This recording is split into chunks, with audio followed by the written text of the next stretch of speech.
Hey, what's up? This is Kevin from Kevin's Barbecue Joints, and in this episode, I get a chance to talk to Brandon Burrows. He's a food scientist. He works for Cargill right now in Wichita, Kansas, but his connection to Texas A&M and Camp Brisket and Barbecue Summer Camp is the real reason. That's the crux of why I wanted to talk to him. I didn't realize he had, just like all of us, had an enormous backstory. And so it's an interesting backstory, and you'll understand once you've heard it why he's explaining all these different things, because they build upon each other to give him the knowledge and the understanding that he brings to these camps, and he also brings to things that he teaches and to his new job. One of the things that I think he'll take away from this is that Brandon is a really great guy, a really smart guy, and he's funny, and he's gregarious, and he's positive, and we laugh a lot in the interview, and I think that's kind of what we need right now. We need to enjoy ourselves, and it's a long one, so I'm gonna make this really short. But I can't thank Brandon enough for taking the time. I know you're gonna enjoy this. At the very end, around the 46 minute mark, when we kind of finish talking about his time in New York, we get into the Texas A&M part and the seasonings, and he talks deeply about salt and pepper, things that I hadn't thought about, things that I'm sure you don't know, and it gets even more sciencey, and it's really awesome, and I really know you're gonna enjoy this. And the Kevin's Barbecue Joints podcast and YouTube show is brought to you by Centex Smokers. They're based out of Luling, Texas. Pit builders, Michael Johnson. He's been doing this since he was 5 or 6 years old, so he's kind of an expert at it. He's done pits for Ronnie Killen for Killen's Barbecue. He's done 2 of them. He did one for Mo Cason, which is just gorgeous, beautiful. You can see all the work that he's done at Centex_Smokers. That's CENTEX, like Central Texas, CENTEX_Smokers on Instagram, and the best way is to get a hold of him through DM on that. He's about 4 to 5 months out right now. He's doing exquisite work. You have to check him out. Again, that's Centex_Smokers out of Luling, Texas. And the Kevin's Barbecue Joints podcast and YouTube show is still brought to you by Treaty Oak Distilling. They're based out of Dripping Springs, Texas. They do bourbons and ryes and gin and all types of stuff. They have a location, as I said, in Dripping Springs, Texas, where you can visit. 26 acres, and they have a barbecue joint on site. Alice's Restaurant, doing live fire stuff there too. You can try all their drinks, all their cocktails. They do beer and wine on site, but that's just available on site. Or go to treatyoakdistilling.com, see everything they have. They even have maple syrup you can buy. Really cool company, really great people. treatyoakdistilling.com. And if you're digging these, please subscribe. I guess you're supposed to hit a bell notification or something, but I subscribe to stuff and I never hit the bell notification, and I still get them in my feed, so I don't know why. So subscribe, put out 1 or 2 of these per week. That way you don't miss out. I have a website at kevinsbbqjoints.com. I have a new website coming soon, so keep checking back. But at the end, during these times, stay safe, stay sane, and visit your local barbecue joint. Get food to go if you don't feel comfortable eating outside, if that's available still in your area. And also your local market, your local sandwich shop, pizza place. These small businesses need your help, so do your best to help them out and get us through this. Thanks so much. Have a great week. So have you had a beard since you were 32? So I grew a beard when I was 32, when I lived in New York City, and I had that for, I think I had it for a year then. And then this is the first year that I've had a beard since then. Oh, okay. So 12 years later, started growing it out in February of this year, and trim it. Is this a COVID beard? No, well, I mean, yes and no. Or a life I started beard. before it hit, and I just let it grow. That's nice. I became kind of a mountain man there for a little bit. It's like everybody was like, oh, let's just quarantine. I was like, all right, I don't have to shave. Yeah. It is funny. It is funny to see like newscasters with like their gray hair. It is nice. Like it shows it's like our humanity has come back in a bit. Like for just a moment. Like not everything is like all polished and perfect. Uh-huh. Yeah. I kind of prefer that. Well, so you're in Wichita. You're not in Wichita Falls. You're in Wichita, Kansas? Wichita, Kansas. Yes. I just moved here for a new job. Well, congratulations. Yeah. Thank you. Yeah. What's your new job? So my new job is I'm a principal scientist for Cargill. And I kind of knew about Cargill a little bit, and I looked them up, but it's still from their website. I don't totally understand exactly. I know the name, and I've heard it. So what does Cargill do? Better question is what they don't do. Okay, that's okay. Okay. Wow. Wow. Yeah, I am still learning about them, and it's something that I'm just blown away. Like, I found out after I had joined that they,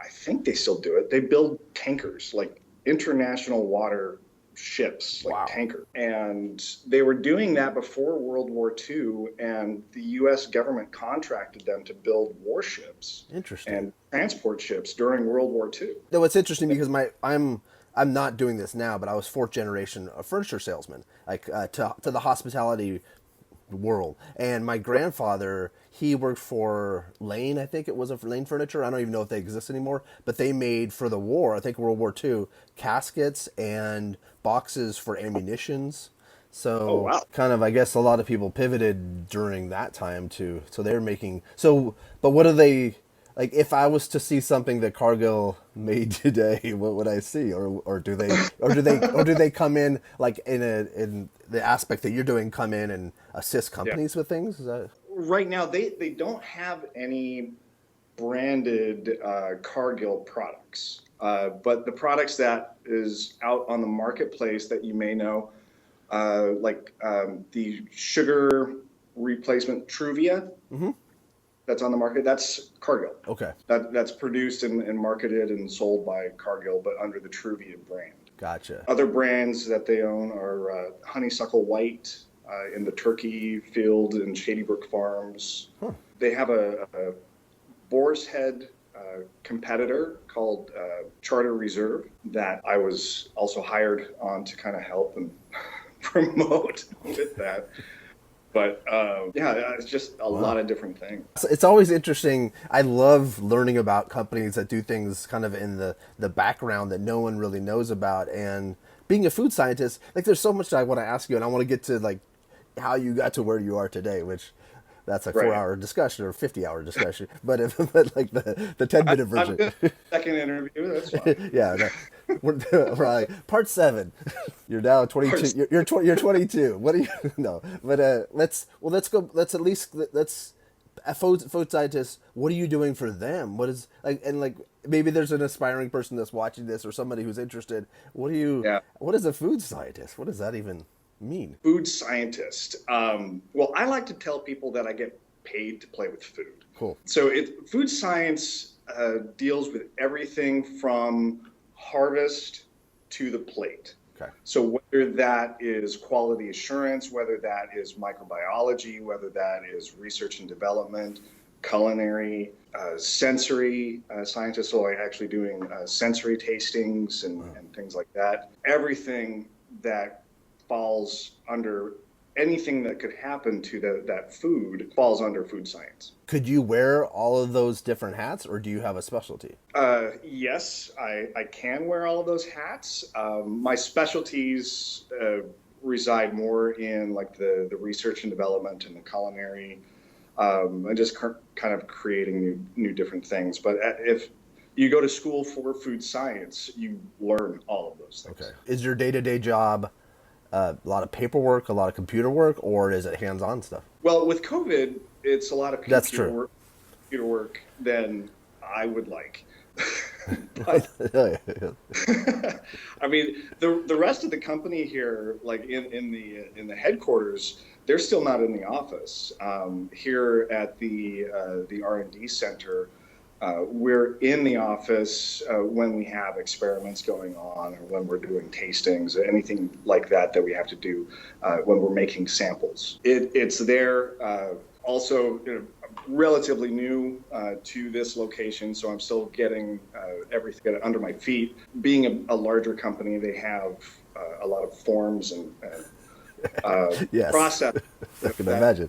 that you need to use and go through, and I completely understand that. And it's just something that I'm kind of chomping at the bit to actually make stuff. No, I can imagine. And it's a weird time. This is also interesting for people because getting a job at a large corporation during the pandemic, during a pandemic, not the pandemic. There's been many Right. before. This current one Right. is unusual. Absolutely. So I guess I could back up Yeah. a little bit. So I was working with a flavor house and seasoning company up through 2018, and they had a reorganization, and my position was let go. I was basically a traveling R&D, and I would travel to the customers and work with them on their bench tops and help them scale their products to production. And I wanted to stay in the Virginia area, and Virginia is not necessarily known for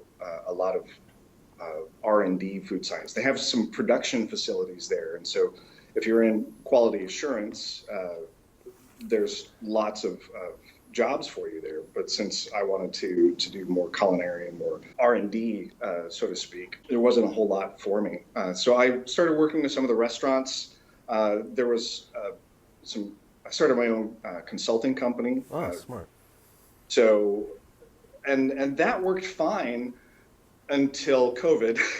And then everybody was like, all right, well, we just need to survive. There's no budget for anything. And I mean, everything is just kind of like topsy-turvy right now. But it was a really weird time. I mean, I spent 6 months doing day labor construction. Wow.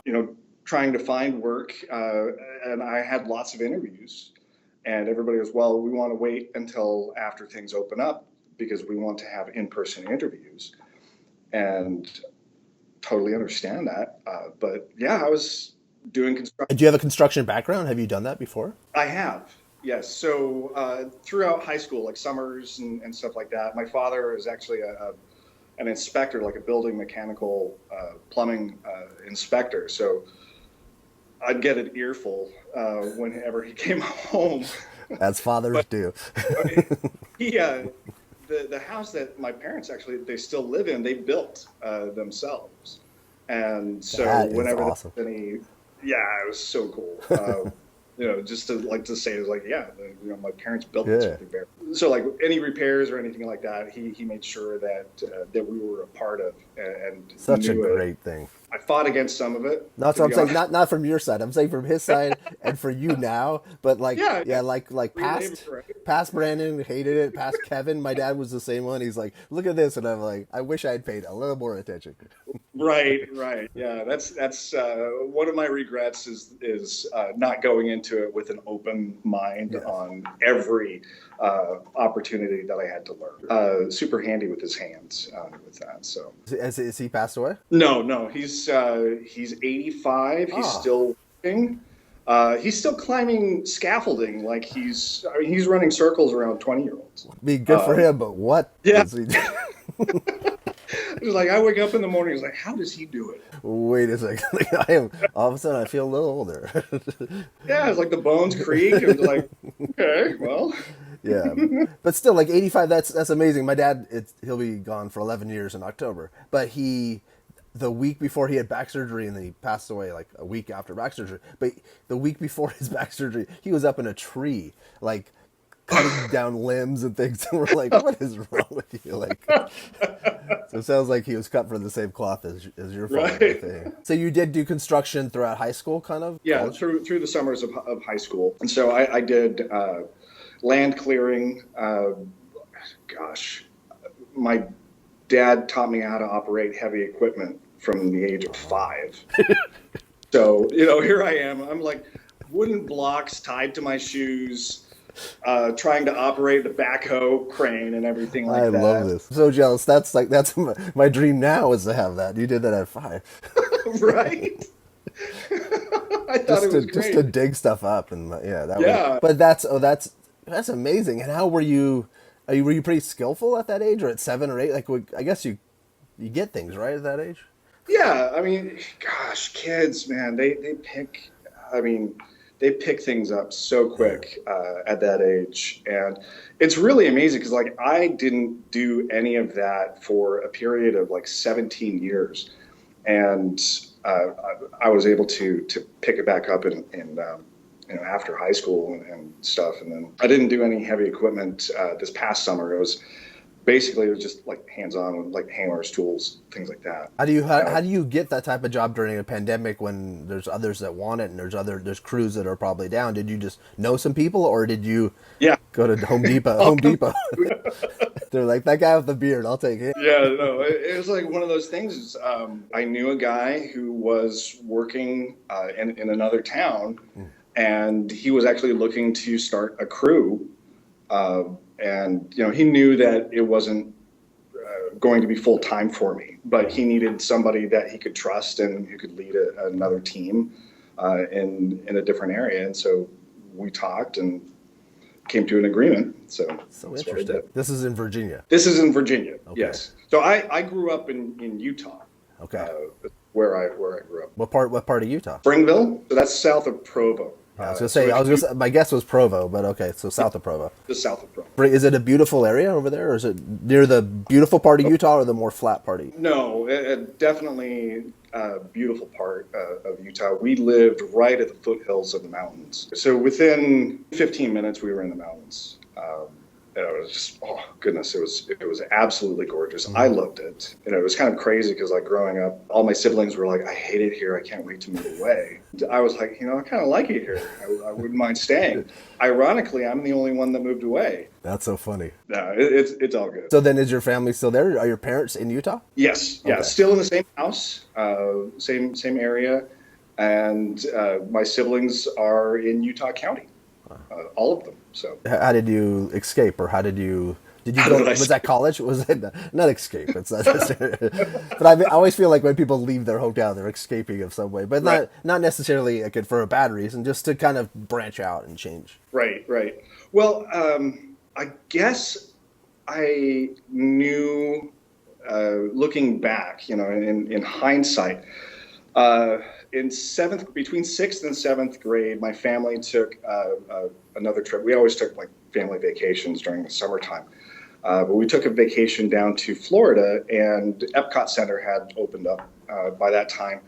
And we had gone over there, and I was so excited to learn about all the different cultures and what they had to offer and everything like that. I just thought it was fascinating. And my siblings were like, no, let's go on rides. Come on, rides. I was like, but there's food. We got all of this. Morocco is right there. Yeah. So I became fascinated with different cultures. And gosh, when I was, I forget when it started, but Springville City started a World Folk Fest every summer. And they invited dancers and musicians from multiple countries from all over the world. And instead of putting them up in hotels or things like that, the people in the community opened up their homes to them. So the dancers came in and they got to experience a little bit of Americana by staying with the people there. That's and then vice versa. They got the people staying there got to experience some of the culture. So we had people from stay with us from all over the world. The first group, it was 4 women from Japan who did not speak a lick of English. Well, that's interesting. And there was a lot of hand signals and communication that way, pointing at things. Yeah. I mean, it was crazy, but I loved it. But I mean, we had folks from all over the world, from like kids from Thailand, New Zealand.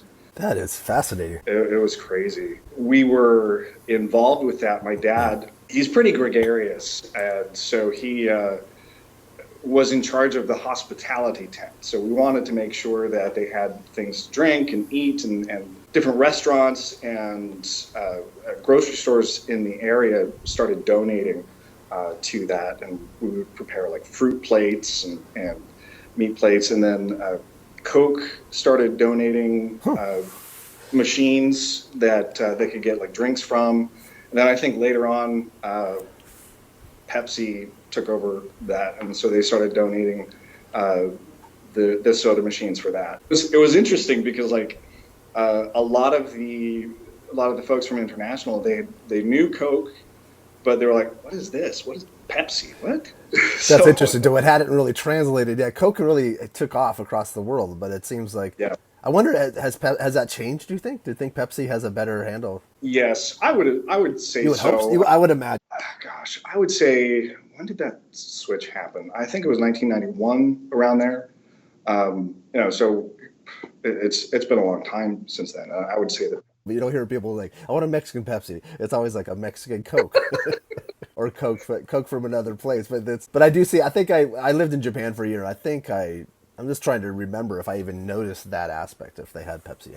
I know Coke was all over the place. So, I mean, it was just something that. So then you were kind of involved with the food world and I've that always fast. been involved with that. Okay. Yeah. So, Mormon LDS Church. And so I went and lived in France for 2 years as a service missionary. Nice. And I wanted to go to, you don't get a choice of where you go. I wanted to go to the Polynesian Islands. Wow. Got sent to France instead. So, I thought that it was very ironic because, going back to the time where my dad had me working construction and stuff like that. So I worked with him one morning doing that. And he was like, you did a great job. Let's go for lunch. And of course, every 5-year-old's dream, where do you want to go to lunch? McDonald's, right? So I had a cheeseburger, and it was just one of those things where it was before free refills, and you eat the fries first. And I bit into the burger, and the Sprite was already gone at that time. It just tasted weird.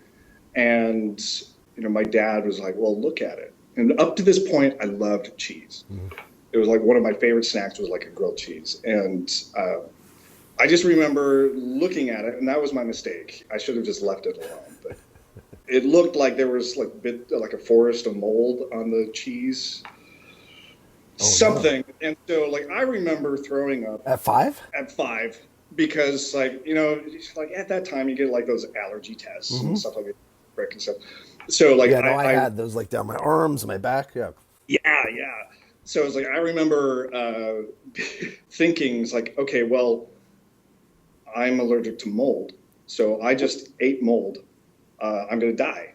That was the thought process that went through my mind. So I was here I am, throwing up in the restaurant. My dad's laughing. The manager comes around the corner trying to figure out what's going on. My dad can't even tell him because he's laughing so hard. But his office at the time was next to a sewer treatment plant. And the time that we had during lunch, he couldn't take me home, so he took me back to his office. So here I sat in the corner of his office next to the sewer treatment plant. The cheese and sewage became ingrained in my mind. Yeah, it imprints something. Yeah, you can't get that out. Yeah. Me going to France, the cheese capital of the world, when I was 19 and not liking cheese, that changed though. I knew some really good folks there and that changed. Now I love cheese. So. But it's interesting how that happens. And where did you go to college? So I went to college at Brigham Young University. Oh, you did? I started as a musical performance major and I quickly changed that to chemistry. Okay. I mean, I've always been interested in chemistry. I got my first chemistry set at 8 years old, and I got it taken away the day after. Something on fire. Fortunately, my dad was there with a extinguisher. So, but yes, so I mean, throughout high school and everything, I was super interested in that. I did a summer scholar academy there and won some awards, scholar awards. And so I started in organic chemistry, took 2 years off, took some other time off. I went up and I was a tour guide up in Alaska for a while. Oh, nice. Which was super cool. Yes. Reindeer hot dogs, by the way, are fantastic.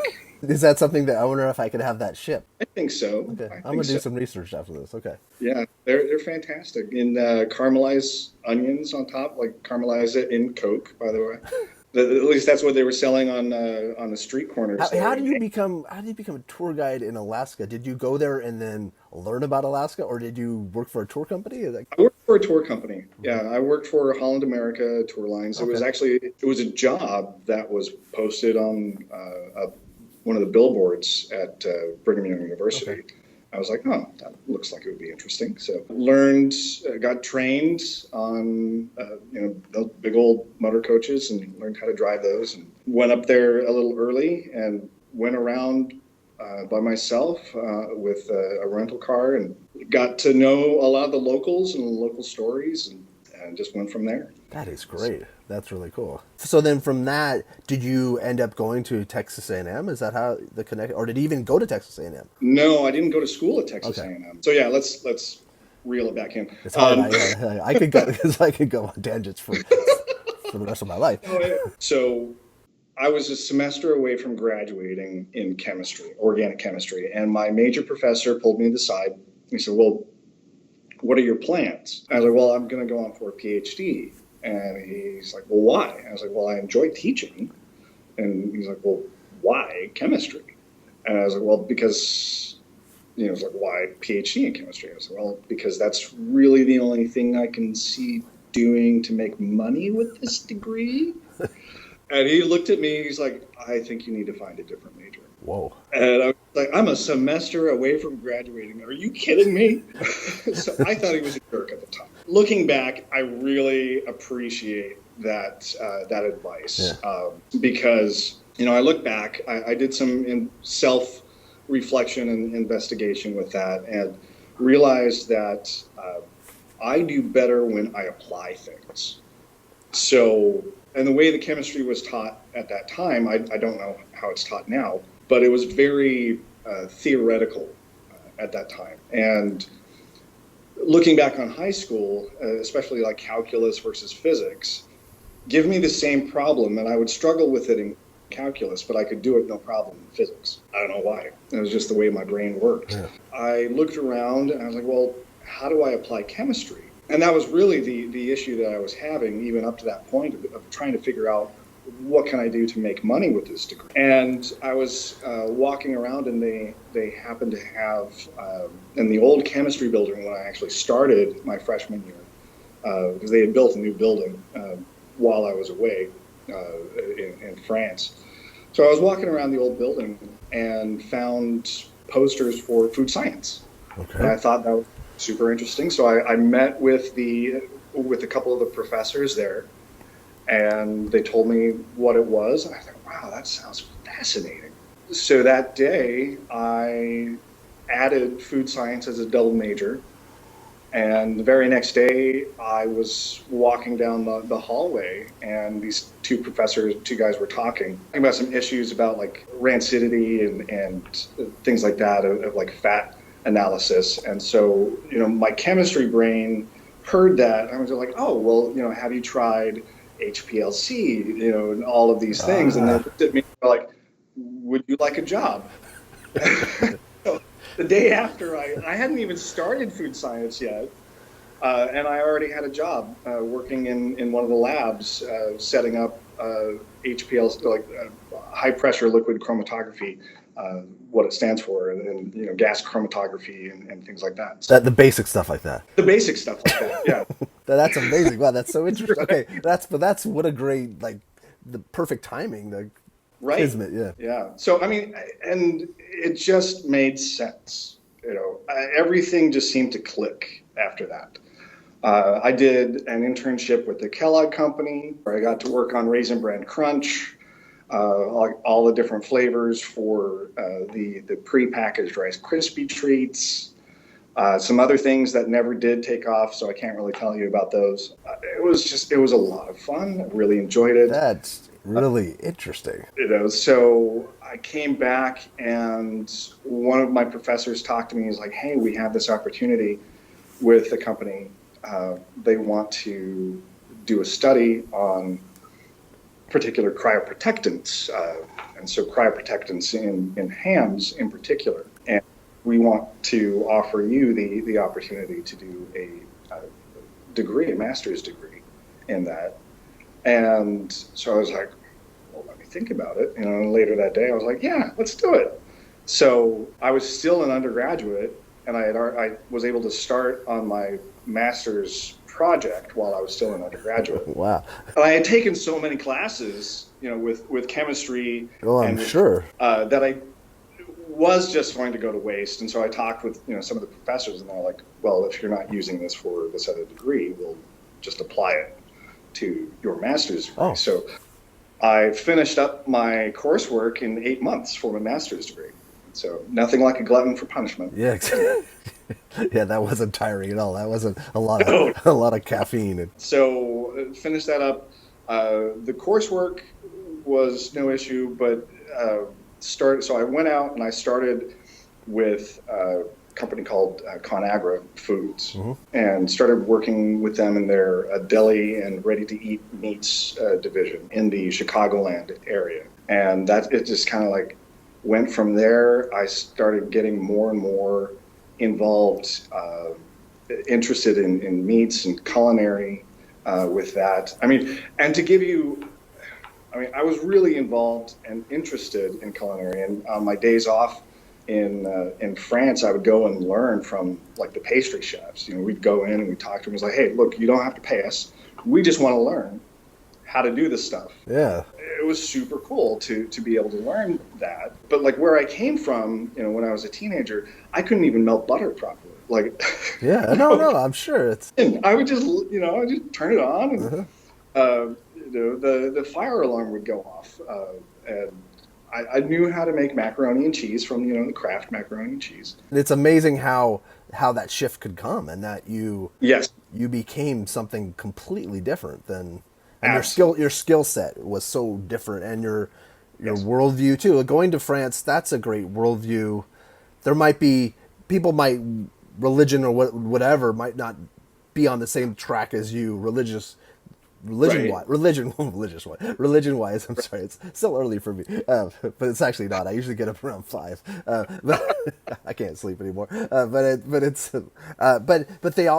that's a great experience to send people off and experience another culture, another life, and like that's. I'm sure. Have you gone back to France? This is a totally Several times. Oh, you have gone several times since. So I went back and I actually worked for a company. I lived in Nice for a little bit.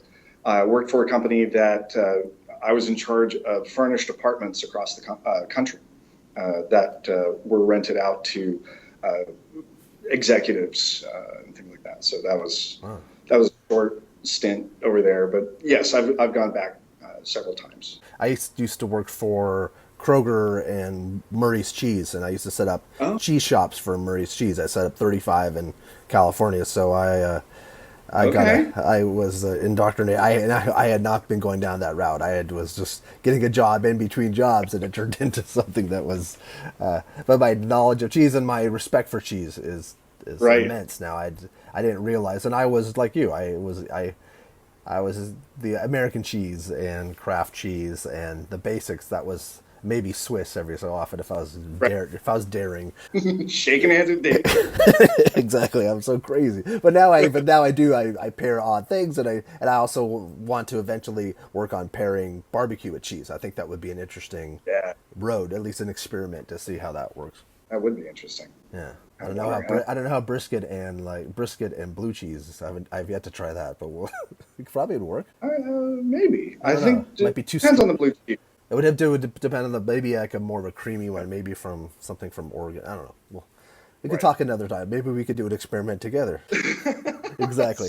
So back on course. ConAgra, there had a reorganization. They let 150 of us go in one morning. Wow. Yeah, they actually outsourced it. That is insane. Talk about, no personal touch on that one at all. I took some time. I was dating an actress at the time, so I got a job working for a flavor house company. I became their meat scientist in New Jersey, but I wasn't starting till later, so I went over with my actress friend. We acted in England for a while. So we did, it was a traveling troupe. We acted in Importance of Being Earnest from Oscar Wilde. Oh, wow. I played the part of Dr. Chasuble. And so it was really cool because like it was a period piece. So we would set up in an actual like castle, and each act we were in a different room, or we were outside, or something like that. So it was. That is such that's great. Check that box. That's it. Right. There's a lot of firsts that I'm like with this interview. I don't think I've ever talked to anybody that's done that. That's amazing. That's a great experience. That's great to have. Oh. Absolutely. I mean, it wasn't like earlier on in that year, that was definitely not something that was even on my radar. But it just like the opportunity presented itself. So I was like, why not? I came back and moved, lived in New York City, and I would do the opposite commute. I became popular there because I had a car, in the city. So like, oh, hey, can you take us here? That's true. No one has cars there. Yes. No one has cars there. Few people have cars, But I was like, even though I was in New York, I was on the island. I was way north, in like a Inwood area. And when I first moved in there, my roommates and I, we joked that we had more degrees in our apartment than the rest of the building. Not a good area.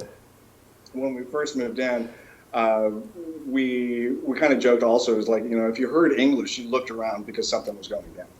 It was just Spanish. By the time we left there, a lot of regentrification had happened, and gosh, my innocence in a way had gone, because there was a murder in our apartment building. Wow. And I was also a witness to a street shooting as well. Just in the neighborhood, just around the corner from oh my gosh, thing that I was just like, and I've lived in a lot of different areas around the world, places where I've absolutely loved.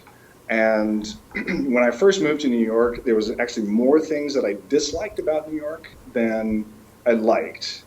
And there's very few like actual New Yorkers like born and raised in New York. Sure. I felt like I had become a New Yorker when there was more things that I liked about the city that I disliked. When that switch happened. Yeah, I can't really place my finger on it of like when it happened, but it happened. And there was a lot of things that I loved. I started getting more into culinary. I started working with some of the top chefs there in New York City. Really? So like Chef David Burke. I worked with, helped him with develop a salt room for his steaks in Chicago, and helped with bubblegum flavor for one of his desserts at his restaurant. That's interesting. But it was really cool because like he would come in and he would talk to me about like phosphates and why we needed phosphates in some meats, and and would it behoove some restaurants to go with phosphates and things like that. And it was something where it was like, I mean, phosphates are natural. It actually, our bodies, any meat produces our own phosphates. It's like when you hear the word, like a lot of people are like, oh, it's not natural, it's phosphates. Like, well, look at the Krebs cycle. You go from the ADP to the ATP, and I mean it's just a part of our life cycle. If we didn't have phosphates, we would get cramps, and that's kind of helps counteract, kind of balance the lactic acid that builds up in our muscles, because that's really all cramps are, is just over buildup of lactic acid. I didn't know that. Okay. This is one of the reasons why Kelly likes talking to me, is just like I just throw this random stuff out there, and they're like, what? So, no, I love this too. No, I'm glad. Like I'm sure the things that she likes about you are probably the things that I'm liking about you throughout this conversation that we're having. And also too, I like that I think you do the same thing as I do, is you laugh at a lot of stuff, like things. I find things, and I don't know if if I'm laughing just because I laugh all the time, but it's like I'm laughing at, like, it could be happy, sad, it could be whatever, but I'm laughing a lot, and so I like that you have that you probably laugh through the pain just kind of like I do too. Yeah, I mean, it could be a coping mechanism, but like I really, I mean, throughout life, I've learned a lot of different lessons. Sometimes it's been the hard way, and other times it's been through other people, and I realize and I choose just to look at life more positively. Same with me. So I can't go the other route. It doesn't seem to, like, my mind goes, I'm not like always positive. That's insane. Yeah. That's insane. But So when you work in New York, did you work with other chefs too there, or were just that one? Yeah, so I mean, it was primarily David Burke was the chef that I worked with, but I worked with other chefs that they're not really like well-known chefs. Actually, I need to pause on that. But when I was with ConAgra, uh, that's where my teaching started. I Gotcha. started teaching at Iowa State, doing short courses there. So jump back to New York. So this is now it's uh, going to tie into. I got you. I see where you're going. Yes, I think I do. I started teaching some culinary classes there, just on the side, because I never took culinary. I'm self-taught, and it was really interesting for me that other chefs who been trained, who've done all these things, actually would come and talk to me. It was like, hey, what do you think about this? I was like, wow, that's really cool. Like you actually care about my opinion.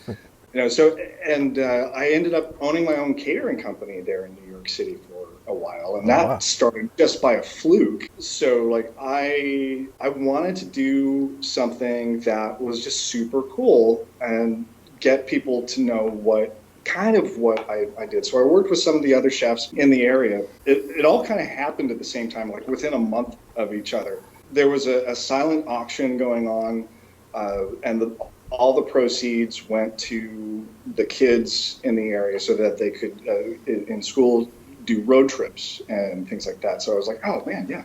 So I offered like a multi-course dinner for eight, that I would prep, serve clear, everything like that. And later that month, a couple of the other chefs that I knew, we ended up catering a thing in the church for the single adults. I think it was like 225 people or something Wow. like that. And it was super challenging because like there was a lot of allergens. So we were trying to come up with all of these people. I mean, you can't make everybody happy. We tried, but like I came up with my own recipe for watermelon gazpacho at that. So that kind of became one of my signature dishes from then on. And so it was like, it's a savory watermelon soup that, in a way, kind of looks like, at least the way that I make it, it looks. People think that it looks like salsa, but you eat it like a cold soup, and people are like, I would never have thought to put these flavors together, but it really works. So we did a whole multi-course Oh, meal. Did like a knife demonstration on how to properly that's cut up vegetables that night. And so a lot of higher end knives I think were bought within the next few months just from that group. But I mean, it was so fun. We had an amuse bouche. We had like all these different like tasting uh, courses throughout the evening. I did. It was a raspberry molten lava cake on a creme anglaise that we had like little blood orange dollops that would turn into like a heart and stuff like that. So because one of the guys that I worked with was a pastry chef, and so I was like learning all sorts of stuff from him as well. And what a great experience. I know, it's like it was super cool. It was like this whole time I was just like, this is awesome. I'm doing this, and we're learning from each other. And Back in your mind, were you thinking this is what I'm going to be doing? Is this kind of, or did you think this is something I'm doing just for a little bit, or? no, not at all. I mean, so it was actually just it was something I was doing on the side because I was a meat scientist this whole time as well during the week. And it was later that month that the people who bought the multi course meal contacted me and set up actually a time we spoke on the phone. And the husband, I only spoke to him at the times of the event. I only spoke with the wife. Uh, she was very particular. I'll just say that.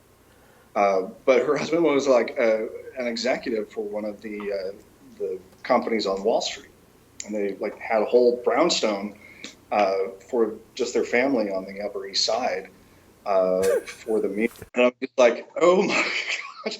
Like I don't want to know what you did, what you for it. we're good. So, we worked through the menu. She wanted everything like individualized. She didn't want anything that could be conceived as like a casserole or anything that could be like, dipped into or anything like that. So it ended up being like an 8-course meal. I came up with a lot of different recipes for that one. Everything was prepped at my place, and I just had a galley kitchen at my apartment.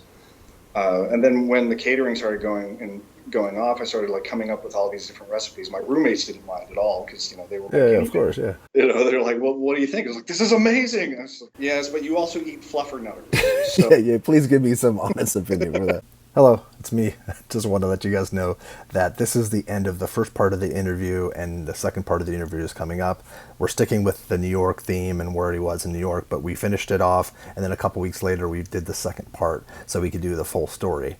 And now is coming up all the Texas A&M stuff and the Camp Brisket stuff and the seasonings and spices, and it's all really cool. The past stuff's really cool, but this is really, really interesting. So enjoy this. You're in New York. You hadn't left New York. Chapter 7. So I had started doing the catering with, and the folks that I did the catering for, and this was the dinner that I had posted on the silent auction for the kids. Yeah. All the proceeds went to the kids for their trip. Did everything that the lady called the night before the actual event and said, hey, we've got some other friends coming into town. Is it okay if we go from 8 people to 10 people?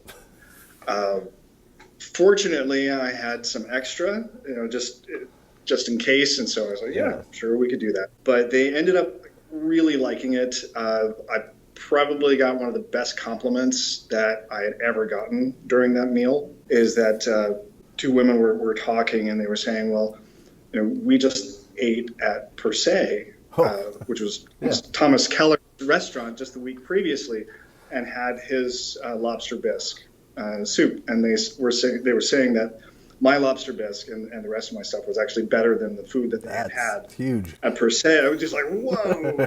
That's easily the best compliment you could get. For me, yes, absolutely. For me, if you do. So people actually at the table, they got my information, and I started catering events every weekend.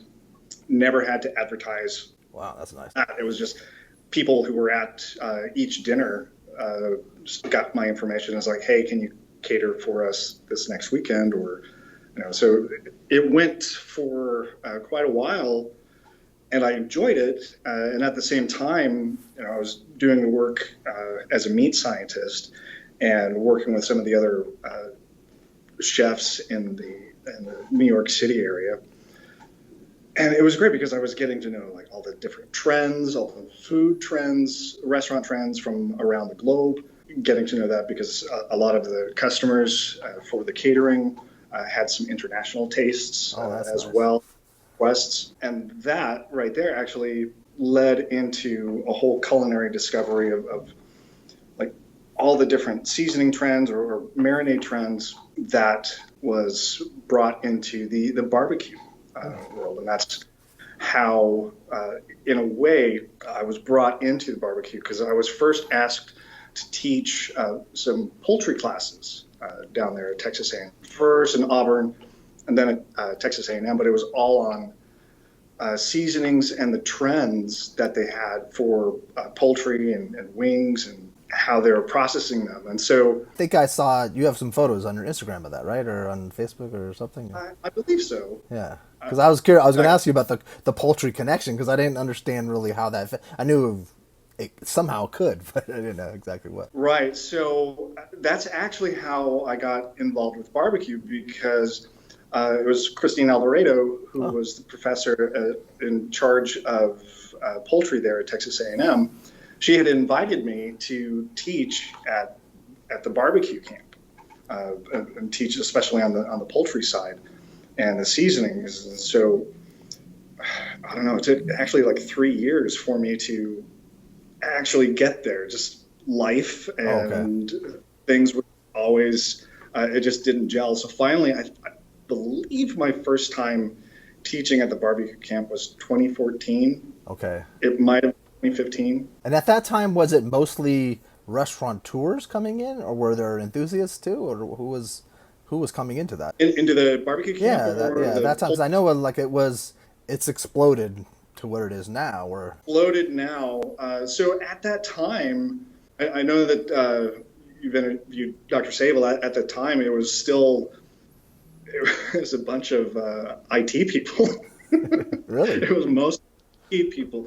There were some folks who had done barbecue, and but yeah, I think it was like 75% of the class were in IT at the time. I could see that at the time. Like it was super cool just to get to be there and get to know them and actually work with them. And Dr. Sable came up afterwards and he said, "Well, you did a great job. We'd love to have you back." And so I've been going back every year since. So is this the summer one? For the summer one, yes, actually. So that was for summer barbecue camp. I went back. I think the next year we had 2 of them. So yes, my first one, I guess, must have been 2015 because in 2016 we had 2 summer camps. Really? And that was amazing. Just being able to put on that much. I mean, there was so much pressure on Dr. Griffin and Dr. Sable and Dr. Riley there. It was incredible. And it was that second one, I want to say, that I ended up taking over the entire poultry day because Dr. Alvarado couldn't be there for that day. So that kind of led to 2017, where it was not only did we have the barbecue camp, but we had the reciprocal meat conference that was just a week and a half away from the barbecue class as well. And that was being hosted at Texas A&M. And so, again, it was like this huge thing. And Dr. Sable and Dr. Riley, they had some things that kind of came up and they weren't able to be there. So it was actually Dr. Griffin and I that were we took over the barbecue class that summer. And it worked. And, you know, I personally like to say that it was that summer that I earned my barbecue wings, so to speak. No pun intended at all. No pun intended, no. But they're very... Isn't it funny how things happen? That's so interesting. Yeah. So like they're very strict on how they actually share the barbecue T-shirts. The Animal Science and the barbecue actually says barbecue on their shirts, and I earned a shirt that year. Oh, that's a big deal. I felt, it was a huge deal because, oh man. So yeah, for me, it was also a very huge deal for that. And so I was talking with Dr. Sable afterward, well, in 2016, about, you know, if they wanted somebody to talk about seasonings during Camp Brisket. And he's like, well, really, we only talk about like salt and pepper. You know, I don't know how much you can really embellish on that. And I was like, well, actually, there's over 20 different kinds of edible salts. There's, you know, multiple different types of peppers. And the coarseness of the pepper, Absolutely. So, you know, the different mesh sizes and the ratios, right? The ratios of that. So it was very interesting because we started doing some during that next. Oh goodness, it was freezing that year. I think it was in 2017. That year it was absolutely freezing for that Camp Brisket. It was crazy. Was that? I think I saw one year where a lot of people were huddled around pits, like with their hands out. Yeah. Yes. I mean, the last one was bad, but that first one that I attended, goodness, like some cold front came through, and so everybody was like rushing out to Walmart or, you know, some other stores and like buying cold weather gear and things, and just between the first day and the second. Then you became a fixture at both events? Yes. Okay. Yeah. So we ended up. I ended up talking about all these different types of salts, different salts that they could use. And primarily the main salt that's used in barbecue is kosher salt, just because of the flake size and the way that it distributes, but then also how it actually combines with the mesh size of the cracked pepper that most people, And in Texas barbecue, everybody uses 16 mesh with that. So now table pepper, like table ground, is around 18 mesh black pepper. So a lot of the cracked black pepper that they're getting is cracked specifically for them, and the size specifically for them. Which a lot of people probably have no idea that that's even a thing, that's another facet to the whole.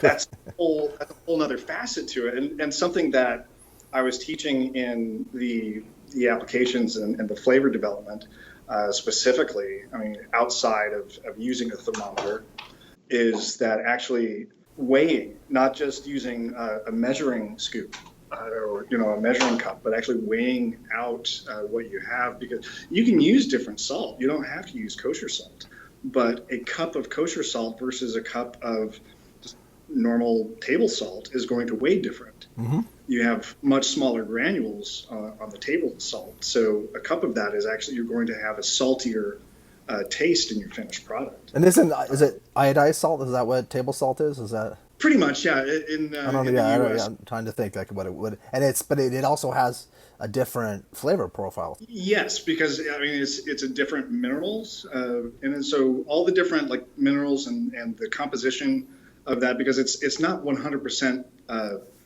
pure sodium chloride. The only salt that is out there on the marketplace that's closest to that is pickling salt, and that's 95% sodium chloride. Interesting. I had no idea. Okay, that's cool. That's the purest sodium chloride that you can find.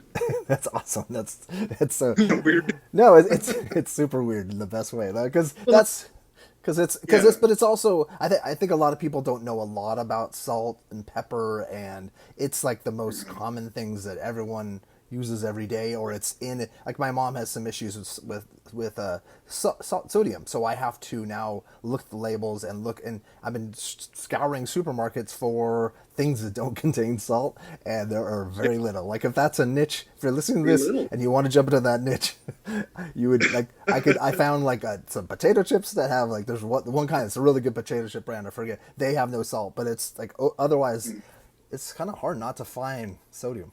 Everything has salt with that. So, and then you go with the black pepper. So the original black pepper is Tellicherry black pepper, and that comes from the Mount Tellicherry in India. Huh. And all of the other black pepper is a cultivar from that. It is just grown elsewhere. Okay. So that makes sense. Tellicherry black pepper comes from Tellicherry, India.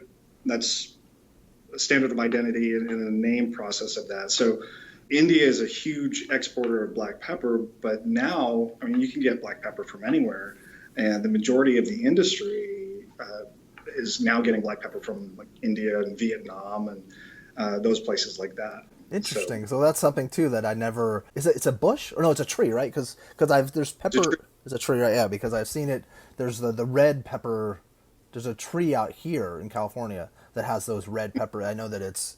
Because I've known that I think I was sawing down with like some branches with my dad, and it was like my asthma was going crazy. Like it was because the air was full of like a pepper, whatever it was emitting, or maybe the branches falling, and I don't know, micro particles. But yeah, I mean, like with pepper, there's all these different types, and then you have your different types of white pepper as well, and white pepper being ground. So the main one of white pepper is Montauk white pepper. And I mean, that could be grown pretty much anywhere. And I mean, traditional white pepper, like some people will sell it just the hull on the outside of the black pepper. They'll take that off. On the inside of the pepper, they'll sell that as white pepper. That's interesting. But like an actual white pepper has, and it's not a great descriptor, but it really fits. In a fresh white pepper, you kind of walk into a barn that has had hay stored in it, and it's been in there for a little bit, and there's just been a rainstorm, and so it's kind of got that barnyard type of aroma flavor to it, but it's really good at boosting flavor. So that's one of the reasons why it's used in French cuisine so much as the base for all of the pepper flavor, and then they just season it with cracked black pepper for a little bit of bite and also visual. Did you know all this prior to doing the camps, or did you do a lot of research ahead of these camps? About pepper and salt in general, or was that the stuff that you gleaned from your knowledge over here? So actually, yes, I did know that coming into the camp, and so I was able to bring that. I didn't know about the mesh sizes that the barbecue folks were using, nor did I know that every one of them was using kosher salt with that. But that was something that I found out when I was down there and got to meet them and talk with them, and just really, really fun folks. It's really the people. The barbecue itself is fantastic as well. But I love going back every year for the people, and just getting to talk to them and rub shoulders with them, kind of seeing what they're up to, seeing what else that they're going to be doing and what they're thinking about. And some of them will come up to me and ask me my opinion on, like, okay, so we're currently buying telecherry black peppercorns, and it's really expensive, and we can't get this from a certain supplier. Can we go with a different type of, like Malabar? Or do we need to have really any specific type of black pepper? And I was like, as long as it's fresh and as long as you do like a taste side by side and it tastes the way that you want it, you can get it from wherever you want.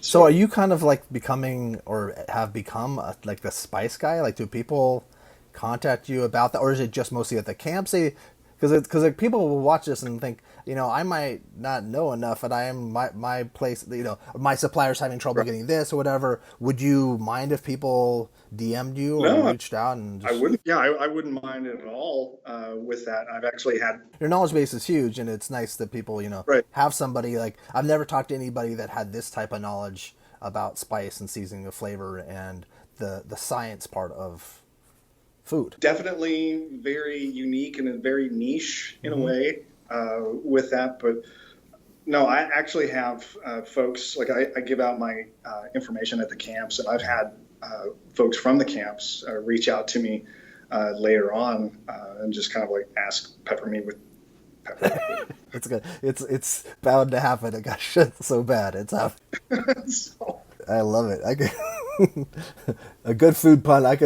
Good food puns important. But yeah, they'll ask questions just random times throughout the year. And something on the Sunday, I just like letting people know like how simple some things can be, and they don't need to be complex, but like how they can actually do things themselves, backyard.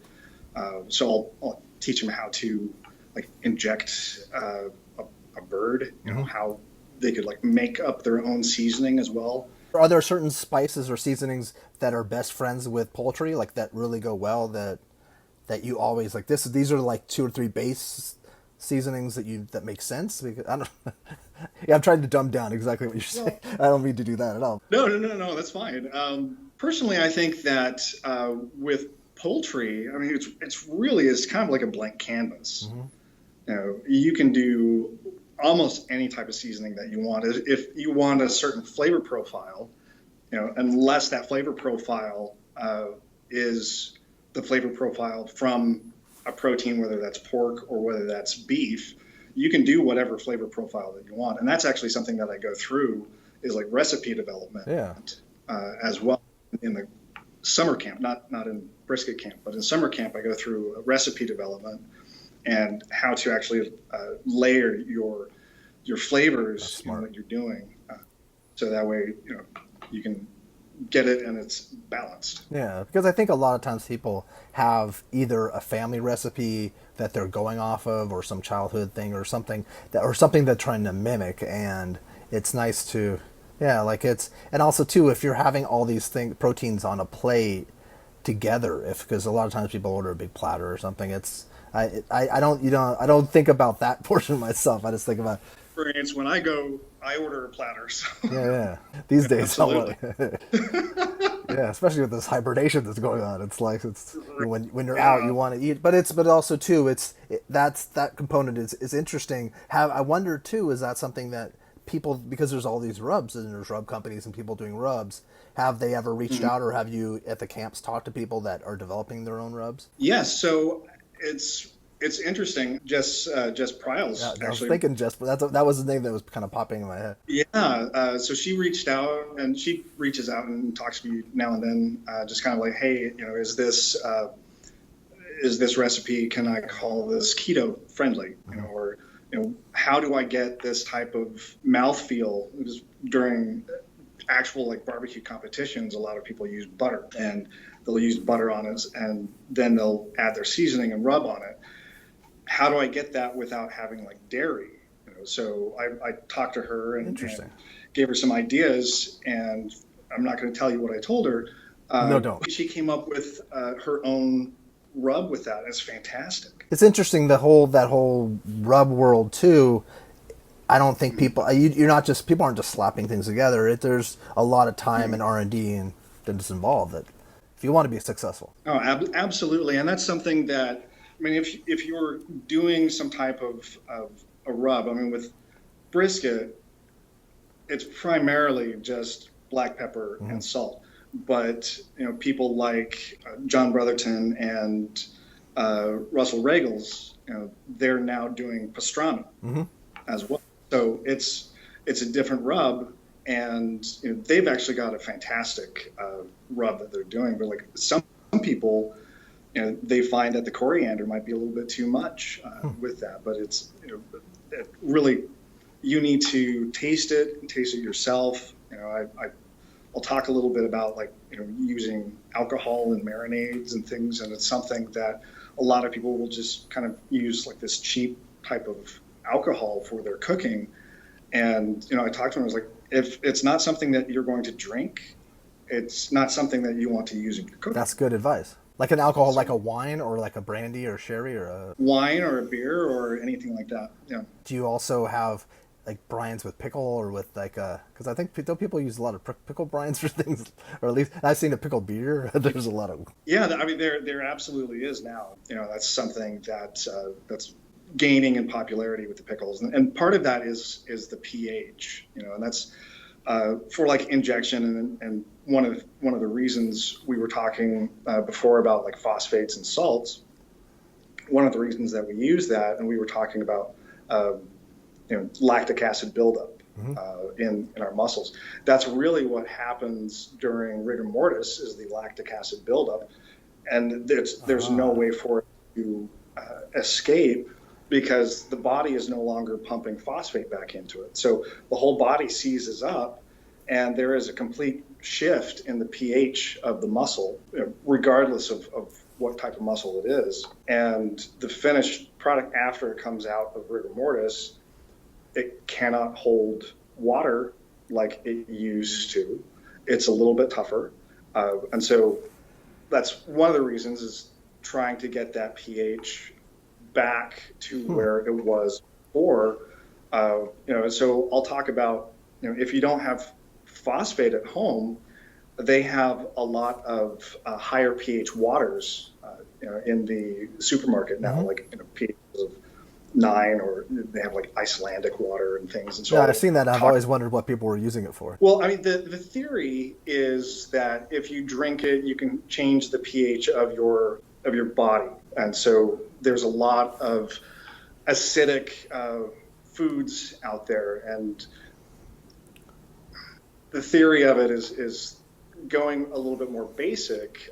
It's easier and healthier for your body. But I mean, we have hydrochloric acid in our stomach, which is like 0.1 molar, and it's like super, super strong. And so you're going to have to drink a lot of that every day to change the pH of your body. I'll just leave it there. Yeah. That's it. What about kombucha? What do you think of kombucha?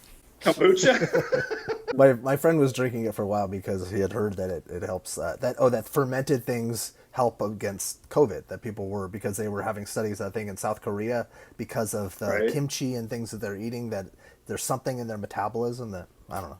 That's interesting. I might, personally, I might attribute it to them actually wearing masks, but that's just me. Again, this is off track. And granted, there's definitely a push and a bias toward the beef and pork on that, and turkey is or not turkey, but poultry is just relegated to. But I mean, there's a lot of people that can barbecue like a turkey breast lobe and smoke that. It's just so fantastic. good. I'll choose that over brisket a lot of times, just because I've had so much brisket that it's so heavy, and like I've even probably mentioned it 10 times on the show. Like, if someone has that at a barbecue joint, get it, because generally they know what they're doing. Right. Well, and that actually kind of goes back to like the phosphate and salt and things like that, is that they will get that in most likely, if they're not doing it themselves, that turkey breast will be injected and enhanced.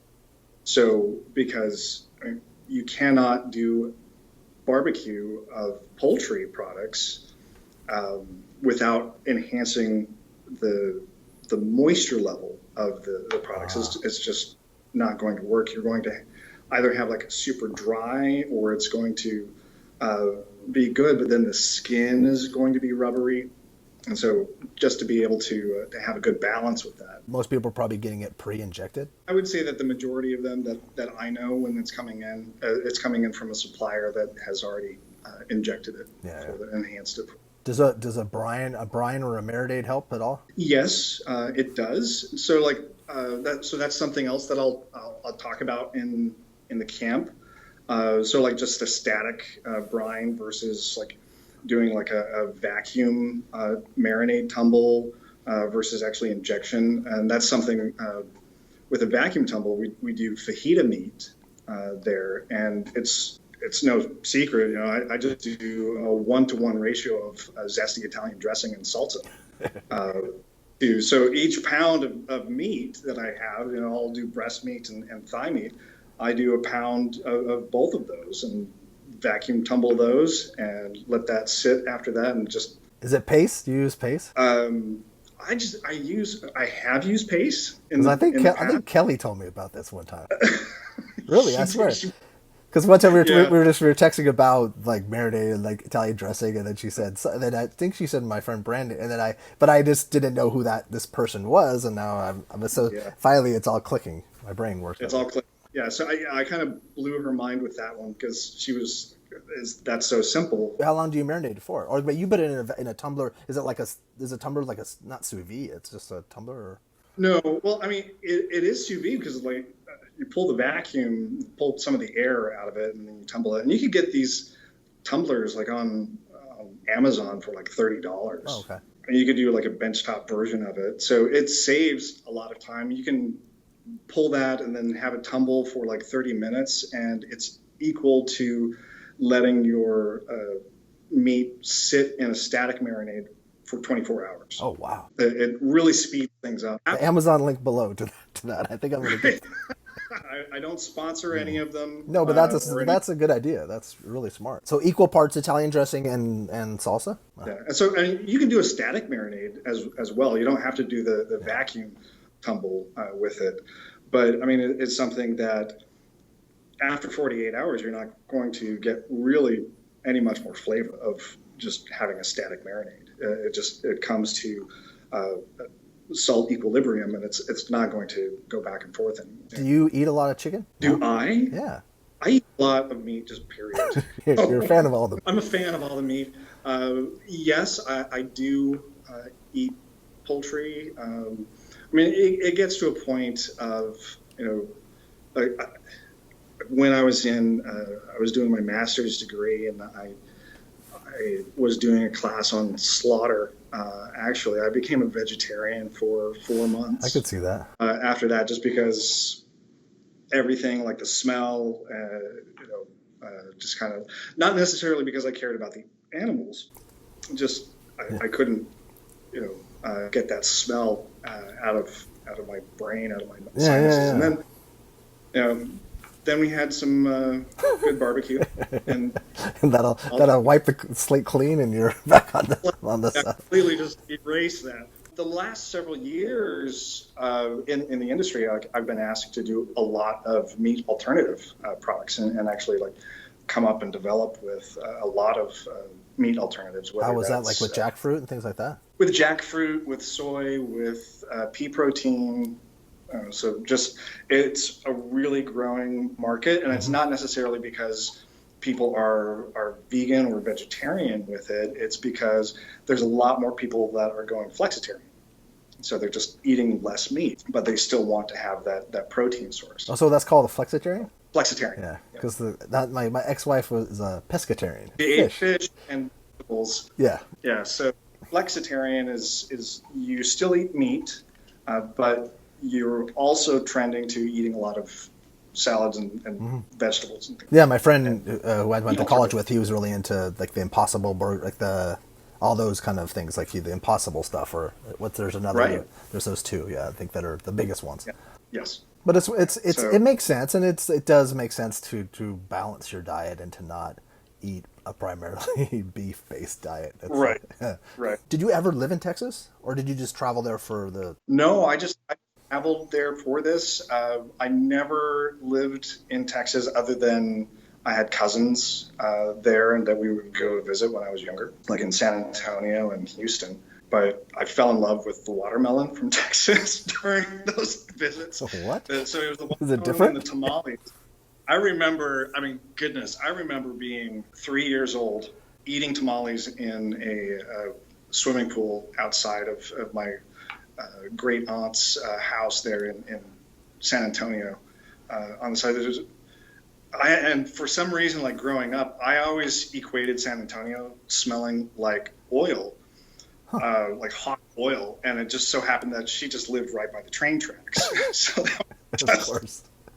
that was my mistake.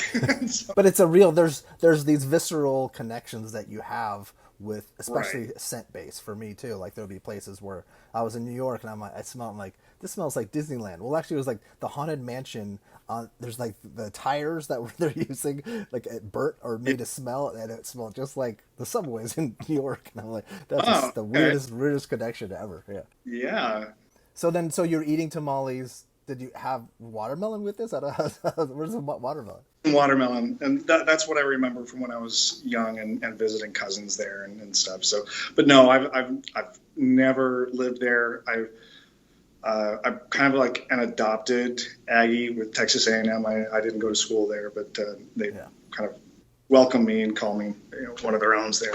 But, when was the last one you went to? Was it last year? it was not this year, but so 2019 was the last one. They did have a brisket camp this year, just with things going on. They had somebody else do that one, so I didn't go to that one this past year. But you will when they actually, because I talked to, and I have to do a part 2 as well. Marvin, do you know Marvin Bendel? Yes. So he said that they might have to double up next year. They don't even know what's going to happen next year. Right. Yeah. I've no idea. I mean, it's one of those things where my new role here at Cargill is actually to teach both internally and externally. Oh, okay. I So didn't know they're that.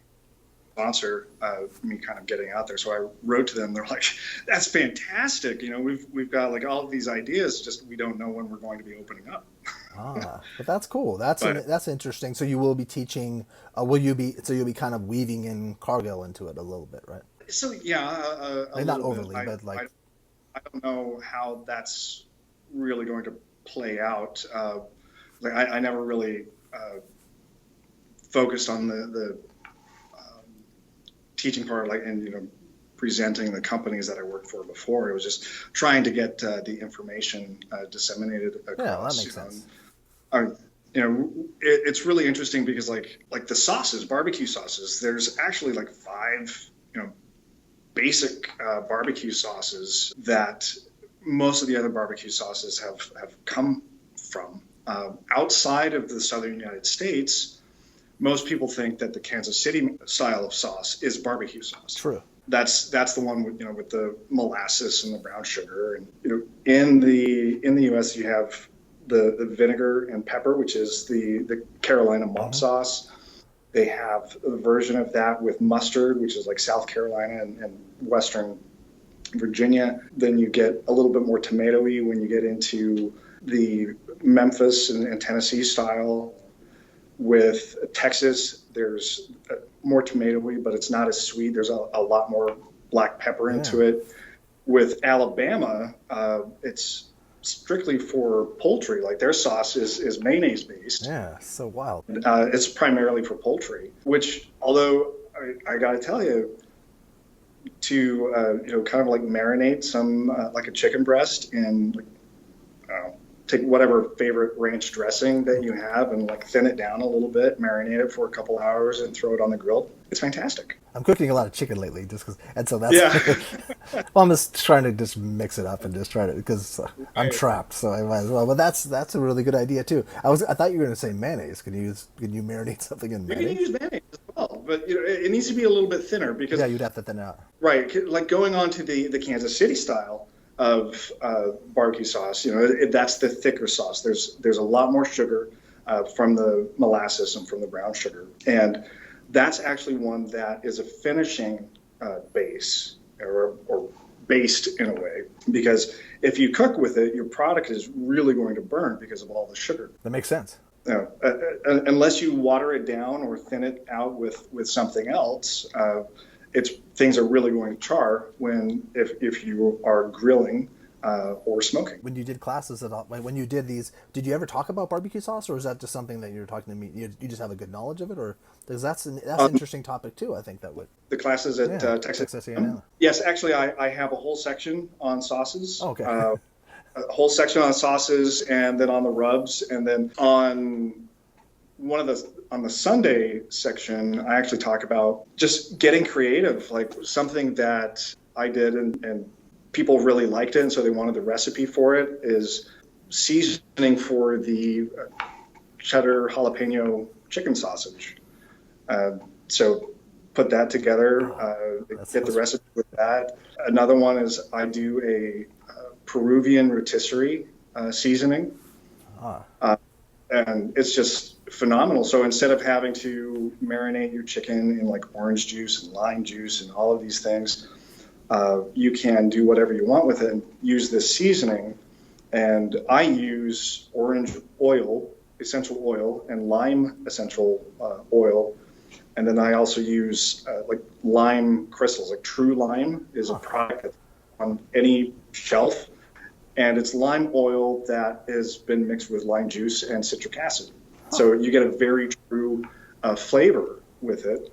And I mean, you can do that with any essential oil that you want. You can actually mix it onto the salt that you're using, or the sugar that you're using, or the black pepper that you're using. But if it's like a citrus, whatever, you have to use some citric acid in with it. And I mean, you can get citric acid in any store if you're doing any like canning or anything like that. You can buy it there. But I like to use that with the True Lime. It's just a personal preference. I've never heard of that. I'm getting some of that. That's amazing. Yeah, it's really fantastic. Like they're coming up with their own seasoning blends and stuff like that now. It's not just like straight lime crystals or lemon crystals. Like they're doing like whole seasoning blends. This is at any supermarket or just high-end ones? It'd be able to get it in any supermarket. I buy, like for me, I buy bulk off of Amazon because I like making my own blends at home. And so that's so fun. What I talk about best way to like store the things that you make. Like the shelf life of like how long you can keep them. Depending on where you store them. I mean, freezing your spices and seasonings, you could get up to like 2 years out of them easily. And then during COVID, like I was smoking some pork butt with this Peruvian lime or Peruvian rotisserie seasoning on it, and doing some chicken. But then I made some deviled eggs, and I used the seasoning in the. It was like the best deviled eggs that I had. Because like a little sugar in it, and there was like a little heat to it. So and that's something that I'll actually talk to the class and show them in front of them, like how to how to make it and mix it themselves. I got a million ideas now. Because also, too, like freezing spices, who thinks of that? No one thinks of that. That's a great idea. Yeah. So, I mean, and that, with spices in particular, like spices, you get the seeds, you get the actual herbs, which is like the leaves, and then like the spices. And so, say for example, coriander. Outside of the U.S., coriander is also cilantro. So it's but then the seeds, coriander, it comes from the same plant. So doing that, but then it doesn't have the same flavor because people doesn't have the same people flavor. brine coriander, and then that's because the only reason why I know about coriander being cilantro is because of Jamie Oliver, the Naked Chef. I remember Right. I was watching his show like back a long time ago, and he kept saying, and then the coriander, and I'm like, what is he talking? It's like, oh, what's he talking about? So yes, and so that's actually, I talk about that, like when people are creating their own recipes for their rubs, is not only like writing down like the weights, or the volumes that they do, but to also write down like the brand. So if they're using like a McCormick spice, or if they're using like an Adam spice or a generic, whatever spice, write that down because it's going to be different. So if they're going using a pepper from like fresh pepper versus something that's been on the shelf for a while, so it's going to taste different. I've got a question, and you're the perfect person to ask. When you freeze, when you freeze something in general, does it changes the complexity of the flavor? Like it changes, like when is freezing, like, because say I went and got some ground beef and I went and froze it, and then I thawed out in 2 weeks to use it. Is it going to be, how much different will it be than using it fresh from the market? Oh, goodness. Sorry. So that it depends on a lot of different things with that. So, in like airflow in the freezer and a lot of things like that. I mean, yeah. I mean, then how fast it was frozen. If you're going to freeze it, it's better to get it pre-frozen than to actually freeze it yourself. Just because the faster it freezes, the smaller the ice crystals will get. So freezer burn is really the formation of ice crystals and the moisture wicking off the surface of your meat or anything. Mm-hmm. So that's what freezer burn is. So you're going to have some moisture migration, regardless, unless you get really, really cold. Which most standard freezers aren't that way. Yeah. No, I'm talking like -50, -56 degrees Fahrenheit. So parts of Alaska will get that way, but most people's freezers are not that way. So it will change. Like if it's just frozen for 2 weeks, you will notice that a little bit more moisture will come out when you are cooking it. Mm-hmm. And that's just the initial ice crystals forming and kind of like separating out as you were freezing it. Mm-hmm. And that's where that comes from. There's a whole world of food safety that we won't get into about how you should thaw things and stuff, because that's a whole that's a course that someone should take. Everyone should take. In and of itself. Yeah, if you don't want to kill your family, make sure you understand. You don't touch raw chicken, and then just. So whoever is out there, I'll regarding poultry and thawing poultry, it's best to plan ahead and thaw it out in your fridge, mm-hmm. and don't wash it off. Don't put it in your sink and wash it off, because all you're really doing is spraying. If there's anything on the surface, you're spraying all of that everywhere. So it's better to unwrap it and then pat it dry with a paper towel. Okay. Right there. See, so that's good. If you waited the entire 2 hours I'll tell people, like, you're getting at the very end. There's a little nugget of, and if you could put in the comments below, you could win a special, the true lime. No, but that's important, and maybe we do a part 3 or something of this someday. But yeah, is there any other, like, to wrap this up? Is there any to get to follow you? What are all the ways to follow you if someone's interested? I'm not really great with social media, to be quite honest. So like Instagram, that's probably best social media Okay. platform to follow me on. So that's just BH Burrows, Burrows, Burrows. I'm on Twitter as well. I just haven't posted in a while, personal reasons and such. But yeah, I'm still doing stuff on Instagram. But I don't have my own website. I've never really. Yeah, I wonder how that you could do like maybe journal and stuff. I don't know. Well, oh yeah. I mean, I journal all the time, but it's like I handwrite Not it for the out. world. Yeah. Yeah. I mean, it would actually really be, I mean, that kind of gives me an idea of just like kind of like journaling and putting it out there and just getting people's thoughts, Yeah. and just like, kind of creating, an online collective of things like, oh, hey, well, I use such and such and it mixed really well. Creating a community, because I think that's because it's what I'm sure a lot of people after they listen to this will have like a like mind about, like there's a lot of questions that people have that they don't even know to ask because it's not even Right. yeah. Right. And that's something like I'm constantly learning myself. And it's just something that I have a passion about. Hey, you know what? Just explore as many paths as you can. That sounds like that's the way we Right. should in life. It's just that's really interesting, really unique. Well, have a great evening. Absolutely. All right, cool. All right, take care. All right, bye.